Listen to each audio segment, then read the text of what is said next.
Hello and welcome to Amethyst Star Crafting. My name is Jane Allmark and I'm a UK independent Stampin' Up demonstrator. And today we're going to be working with the lovely winter woods again. And this time we're using these beautiful tree images here.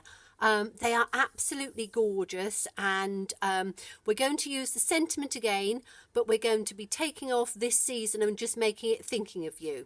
So this is the card that we are going to make today, which I think is absolutely gorgeous for an autumn card and just to send to somebody saying thinking of you. It covers most occasions that you can think of. So let's get started and see what we can do. So we need first of all to take this lovely stamp and we are going to put it onto one of our larger blocks. Now let me tell you which block this is. This is an E block because it fits on absolutely perfectly and allows a little bit of room around the side, so perfect for stamping. So we're going to put that on there to start off with, and the colours we're using are Daffodil Delight, Calypso Coral and Cherry Cobbler, because we're going to be using a mat of Cherry Cobbler which measures 5.5 inches by 3 3/4 inches. And then our white piece is going to measure 5.25 inches by 3.5 inches, so 1/4 of an inch smaller. So let me find the white piece here that I've already cut. Okay, and there are two ways of doing this. You can either get a normal piece of scrap paper of some sort and just tear it in half so you have two pieces, or you can use our In the Woods framelets, which is a coordinating bundle. So if you buy both of them together you get a 10% discount, and you can use the this framelit, which gives you your hills and your snowy ridges and things, and you can cut that out and you can use cut that in between two and you can use that. I'm going to use the torn paper today, but I will be using the other technique on a video which I will be posting tomorrow. So stay tuned for that one, and you'll be able to see that. And I've also just got a scrap of paper so I don't make a mess absolutely everywhere. Now I'm going to put it this way round, and we are then going to take our mask and we just want a little bit on either side. Now you can tape this down with washi tape, but what I tend to do is I will work with one side first and then I will come back and work with the other side. So we need some sponge daubers, and we're just going to put this on this side, and let's start with we want a, see what colour that's going to be fine. So we're going to start with a Cherry Cobbler because we want the dark right the way round the edges, and literally just the edges. So with your sponge dauber, ink it up, and we are going to take it off the edge first so that the colour's not too strong, and then we are just going to run it along the top edge. Again, it is all about blending and mixing colours, and as you know, I quite like doing this torn paper technique because it means that you don't have to be completely accurate with your masking to get a completely straight line, and I think it gives a really good colour combination. So as I say, just work it all the way up like this. And then we are going to take the other side and we are just going to put that on the other side and do exactly the same thing. So as I say, I just hold it down with my fingers, and then as I say, just brush some colour just along the edge here and bring it down. So let me just hold it that way. As I say, you can tape it down if you want to, but I find that it's quite easy to line it up again if it suddenly comes off. And I know my hand's in the way here, but I've just got to hold this piece down. So we're just going to take it round the edges, and that will give the Cherry Cobbler around the edges. And then we are going to take the Calypso Coral And let me take another sponge dauber, open up the Calypso Coral, and we are going to do the same thing, but this time we are going to blend it through. So let me just take the mask and make sure it's lined up again. And we are going to blend it through from the cherry cobbler outwards. Okay, so taking it through to the middle, inking it up as you go, and just blending it through on the way down. I really love this technique because, as I say, it gives you lovely background colours and you can tone in whatever colours you want. I wanted this to be quite an autumnal card because we're really starting to get into autumn now. We've had some terrific storms going on at the moment with lots of wind, and the temperature has just suddenly started to dip a bit. So it's now really starting to be like autumn. So on the other side we're going to do exactly the same thing. We're just going to, let me take this piece up here and just line it through. Again, it's fairly easy to just line it through with your edge and put it down. And then we're going to take the Calypso Coral again and take it, as I say, through from the outside into the centre. Let's just ease that back a little bit because my fingers just slipped. Let me hold it down in the centre so you can see it a little bit.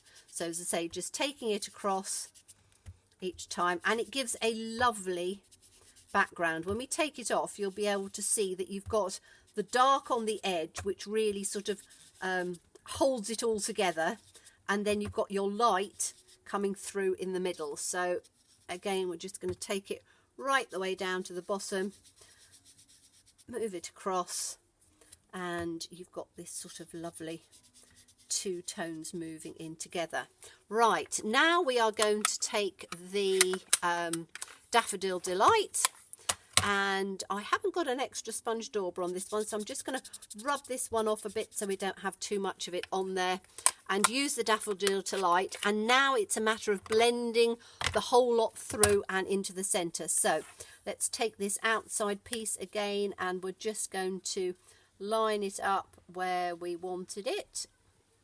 So just on there, hold that one down, take the sponge dauber, ink it up with the Daffodil Delight, and then again blend it right the way through, so all of your colours are blending one into the other, so you don't have any sort of seams going on, and by doing it this way all your colours will blend in quite nicely.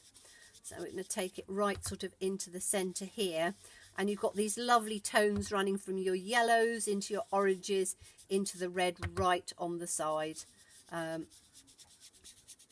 So let's take that up. That looks lovely on there. Maybe just a little bit through in the middle to take the yellow a little bit through onto there, because it gives a lovely sort of sunsetty tone. And then we're going to do exactly the same with the other one. So just lining it up again right onto the side. And as I say, you can stick it down, but I tend to just hold it because I find it easier to do it that way. So let's hold that one down on there, taking the yellow and bring it right the way into the centre now. So I'm doing it from the outside into the centre this time, because then that blends it through, and then you have the yellow right into the centre. So just working our way down. And obviously you don't have to worry about the other side now, because you're not going to go right the way up to it, because we're just working down on this side. That's why you don't have to tape it down. As I say, if you want to tape it down, you can do. There's not a problem with doing that. This is just a slightly quicker way of doing it. So I'm going to put my hand across on the top and just bring it down through here into the centre. Just take that off the back. Okay, so now we can take this off and turn it round the right way, and we have, as you can see, a rather lovely, it's me trying to pick this up, take it down on there, you have a really lovely background going on, and this will frame the tree images absolutely perfectly. So now we're going to ink up the tree image, and I'm doing this in a good black. You need a good black ink, so whichever is your preferred ink of choice. You can use StazOn, you can use Memento. I use, as you probably know, I use the VersaFine because I find that the ink is a very fine ink, if that makes sense, and it just tends to work really well on something like this because you do need to put it down. So we're going to take the first one just off the edge and just over the top and just line it up. Now, with this being a large area stamp, your best suggestion is to leave it down for a good few seconds. I would say 5, if not 10, if not 15 seconds. The longer you leave it down, the more the ink will absorb into the paper below and you will get a stronger image. So pressing it down as you go, but making sure that, as I say, you've allowed that ink to soak in. So when you take it off, you can see that it's actually stamped beautifully all the way through. Now, inking it up again. I hope my camera's not shaking because I am sort of tapping this quite a bit. So if you've got a bit of a wobble going on, my apologies, but hopefully not. But again, just make sure you ink it up really, really well. And then we are going to move it along and just line it up so that I'm moving it this way so I don't get it all over my lovely grid paper underneath. So lining it up and then taking it so that it's not too overlapping. There's a little bit of a space because otherwise you get a sort of a ridge in between. And then again, just press it down and leave it again, 10, 15, even 20 seconds. The longer you leave it and the longer you can have some patience and wait, the more opportunity the ink has of soaking into the cardstock underneath. So as I say, I do leave it for longer than I would any other stamp because, as I say, it's a large image and very detailed and you want all of those little tiny details to come out. So let's try that. And there we go. We have the most, I'm just going to put that there and clean it later. You have the most gorgeous image. Let me sort of bring it up so you can see it sort of closer on there. But you can see how you have those lovely autumn tones and you've also got a little bit coming over the top, which is rather nice. Okay, so now we are going to mount it onto the cherry cobbler because you can see then that it complements itself perfectly. And before we're going to do that, we're just going to stamp out the sentiment. So taking a little tiny scrap of paper, we are using the Thinking of You This Season, but it works absolutely perfectly. Let's put it on one of our blocks, pop it in on here, and we are going to ink it up in the black. You can hear my little dog again. It's very windy outside and all the trees are blowing. So she's just gone outside to have a little look, and obviously there's a tree or something blowing about that she's not sure about. So if something comes into the garden and blows about, she makes all sorts of a noise. So as I say, excuse me for that, and let me just have a look at this top. Just gonna have a little look. Oh, it's next door's washing is blowing about in the wind, and because it's blowing about in the wind, she thinks it's a stranger. So she does bark at the most strange things, this dog. Okay, so we have Thinking of You right at the top, and we want to just snip that out. Now, as I said, the easiest way I find is to cut a straight line, is to follow the point of your scissors. So not follow the words, but follow the point of your scissors and literally just look where the point is, and you're more likely to be able to get a straight line. It doesn't always work, but that's my best sort of suggestion for you. And then we're just going to cut this out down on here like that. And then we're going to make a little point. Now I'm just sort of working out on the side. I want quite a long little point on here. So if you cut down the centre and then take your side pieces up and put them across like this, and then take the other side up and put it across like that. Then you'll have your little pointy pieces, and so you've got like a little banner to go on there. So we are going to put that in underneath on here, and I'm going to use, we have got this lovely ribbon which I think is absolutely beautiful. It is Merry Merlot and Copper. However, it does tone in quite nicely with these colours and will work with the Cherry Cobbler. But what I want is for it to be just a little banner, because I want the rest of the bottom to show. So I'm just going to take off a little piece and cut it straight down here like this. The good thing with the ribbon is that it doesn't, most of our ribbon doesn't fray too much, so you don't have those awful frayed edges. If you find that you have got a bit of a fraying going on, you can always just add a little bit of glue on the end. But what I want to do is I'm going to do a point on here. So I'm going to take it up on the centre, and then I'm going to take it down on the side. It's shining so I can't see the edge, but let's just take it down like this. And then just take the other side down to the point, concentrating so I'm not talking. There we are, and you've got now a lovely little piece on here. Now, there's a lot of ways that you can stick this down. You can put it on with a glue dot, but I find what works quite well is just a little bit of snail. So I'm going to take a little bit of snail and just literally glue some of that down on here, and take a little piece on here, and then take this off on here so it comes out on the side. Oh, I think I've got a little bit of a fray on there, but hopefully that won't be too bad. As I say, sometimes you do get a bit of a fray, and if you do, you can always sort it out. So I'm just going to line it up with the edge here. In fact, I'm going to take it just off so I can just trim it, and leaving a little bit of a gap, we're just going to put it down on here and just smooth it out. Yes, I have got a little bit of a fray, but never mind, it will be just for illustration purposes, shall we say. So let's put that down there, and then just take the other side over and just put it up. As I say, you can put a little bit of glue on the edge, which helps to stop the fraying. But I was doing this quite quickly, and I probably would have put it on with a glue dot. And then we are going to put this on here. Let me get my wet glue.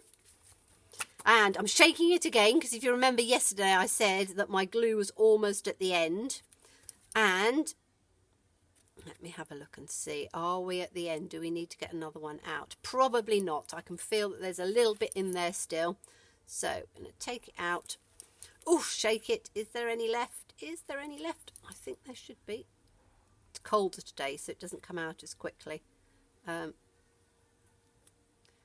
I see a little bit. Let me just take my little pokey tool, because I'm sure there's going to be just about enough. I'm always the optimist here, so I always try and make the most, and sometimes you just get a little tiny bit that cause just a little bit of a blob on here. You can see when you pull it out, it should come out. Right, now let's hope that that probably come out in a big blob now.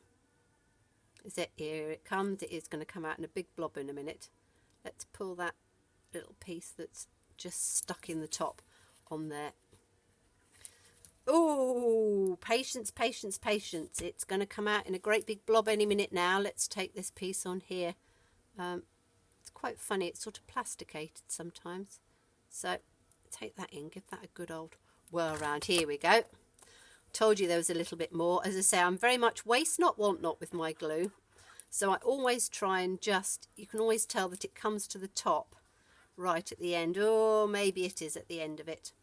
I think that's probably all of the glue I'm going to, oops, no, it's blobbing out all over the place now. Right, so we've got much too much glue on there, but it's the last little tiny bit of here. So I'm just going to use my finger and just take it round on there. I say I've been using this same glue for probably, oh, I don't know, over a month, and I make hundreds of cards, so it that's worked quite well. Okay, so let's line this up the best we can. Put this down on here. Take it down on the edges like that. There we go. And then we're going to put the little thinking of you on there. Have I got just enough to go on here? Probably not. I'm actually going to get my new glue out. So let me get a new one. The old one has died its death. As I say, this is such a good glue. It really is. I absolutely love it, as you know, and I do use it all the time. So just put the top bit in the rubbish and take this one out, and then we can just take a little tiny piece on here. So it's going to come out all beautifully because it's all new. There we go. Lovely tiny little lines now because it's a new one. Okay, so we're just going to stick this on top here, and I'm going to line this up with the edge and just have it as a little banner that goes across like this. Take it through, and then we are going to put this onto a card base, which I'm actually going to put it onto the other side so you can just see how it would be finished like that. So there you are. You have these gorgeous lovely tones and this beautiful winter woods and the trees, and as I say, I am going to be doing another card tomorrow, showing you just a slightly different way of doing the background in different colours. So thank you so much for watching me again, and I do look forward to seeing you again. Thank you so much then. Bye bye.